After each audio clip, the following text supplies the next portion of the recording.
Hello and welcome to Aftermath Mirror Fighting's Sunday review of Saturday night's fights. Please do give the video a thumbs up and subscribe to our channel. We start with Conor Benn's victory over Sebastian Formella. He won either 9 or 10 of the rounds, depending, I think, on how you judged the 7th round. Maybe that's the one Formella might have edged. But a very impressive performance from Conor Benn, who really has been learning on the job as a pro. Of course, the game carries a lot of weight in the boxing world, and so he came into his pro career with a lot of pressure. And early on, there are plenty of fights you can pick out. One, I remember in Glasgow, the Cedric Peony fight, the first fight, when he really did look amateurish. It really looked to lack the basics and was just a bit open and too aggressive. And you just thought at some point somebody's going to come along and beat him. But really, in the last 3 or 4 fights, he's really started to put things together to show signs that he's been progressing in the gym. And perhaps this year of, unhappiness and misery for lots of people has actually done him some good, just to work in the gym. It's quite clear that he's a hard worker in the gym, and he started to put that into practice. And everybody mentioned about 3,412 times that Formella had gone the distance with Sean Porter just 3 months ago. And that was the yardstick, I guess. But the German did come in with a decent record.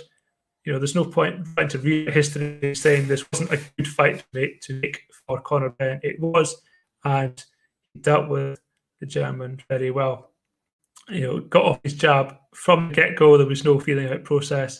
And really, I don't know whether Formella thought if he just let Conor Benn sort of punch himself out over, he only had 10 rounds, so 4 or 5 rounds, and then he might start to come back into it towards the end.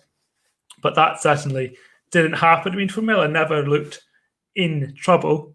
There's no doubt he has a good share. He took Porter's best shots for 12 rounds, and now he's taken Conor Benn's for 10, but also no doubt about the winner.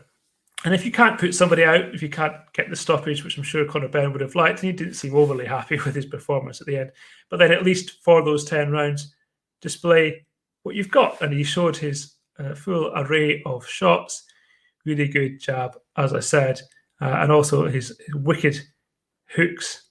And, for a man who's basically grown up in the spotlight and then fought in the spotlight through no real choice. If he made the choice to turn pro, he knew he was going to do so with his father's name sort of hovering over him, if you like. He really has carved out his own path.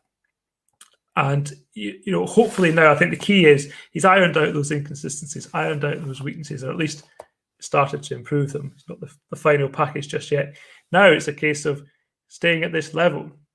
Eddie Hearn said, the Josh Kelly fight is one he wants to make for next summer when there are fans back in the arenas. But Josh Kelly first has to beat David Avanesian in January, which is a very tough fight. And I think for Conor Benn, it's really important that he steps up a level, or at least stays at that level. Plenty of good domestic opponents. Chris Jenkins, the one who's always mentioned, the British welterweight champion, a fight that's they've tried to make a couple of times this year and not been able to do so. Maybe they can do that for February or March, and just keep Conor Benn learning as well, being good fights, not necessarily with belts on the line or with world title aspirations, but just good fights for the fans and good fights for his progress. Earlier in the night, there were 2 heavyweight fights of, let's say, limited quality. Alen Babic beat Tom Little in the 3rd round, had him down twice. Tom Little came in shape, looked decent, but really offered nothing. And it was, you can it's just a cookie cutter performance really from Alen Babic. Now, 3 fights during lockdown, 3 stoppages. He just barrels forward, keeps coming forward. There's no variation to what he does, but his opponents have been, they've probably been selected with this in mind, but his opponents have got very little in the way of ability to counteract that. And until Alen Babic fights someone who is a bit more elusive and a bit more skillful, we're just going to keep seeing these results.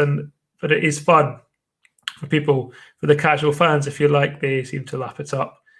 And he's a fun character, and sometimes the sport does need that.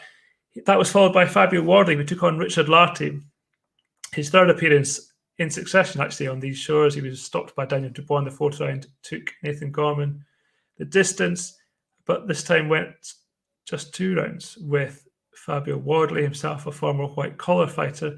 A very strange finish. Wardley caught him with the left hook, but his right hook follow caught him square on the gloves. But Lartey went down, and then needed oxygen. It was a very long recovery, what didn't look like a particularly concussive combination.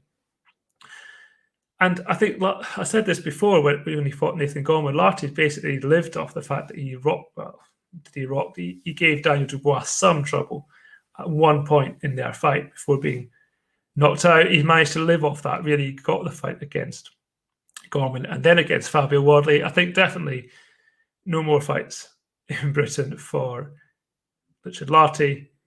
Definitely no party when he was involved last night. For Fabio Wardley, he did the job, and now 10-0, I believe, most likely again out on the Dillian Whyte undercard in January, along with Alen Babic, and needs to step up again to see what he really has. Very difficult at this stage to comment on how good they are, because there's nobody really in front of them who's putting them through their paces. Very quick, short, brief recap this morning from last night's fights.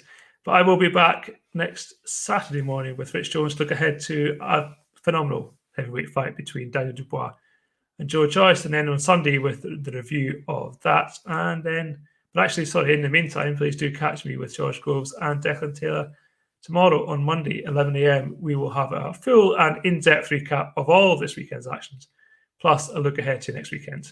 Thank you for joining.